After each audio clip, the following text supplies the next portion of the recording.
Yan, ito na nga po mga kapuso.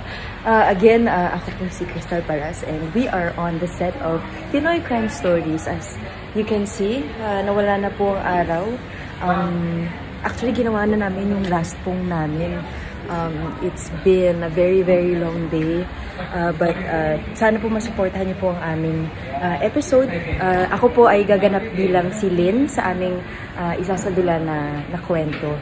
And tungkol po yung storya namin sa isang lalaki na gumawa ng kababalaghan, gumawa ng krimen sa dalawang masahista na abay nagtatrabaho lamang at sinaktan niya ito, inabuso niya ito, pinagsamantalahan at ninakawan at kung ano-ano pa. Dapat yung abangan dahil ipapalabas na po ito ngayong Sabado 4:45 PM sa GMA.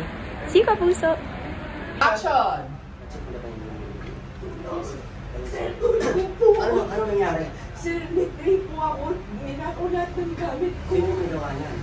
Yung customer ko po tumawag po kayo ng pulis. Sir, anong bawal? Tumawag kayo ng pulis.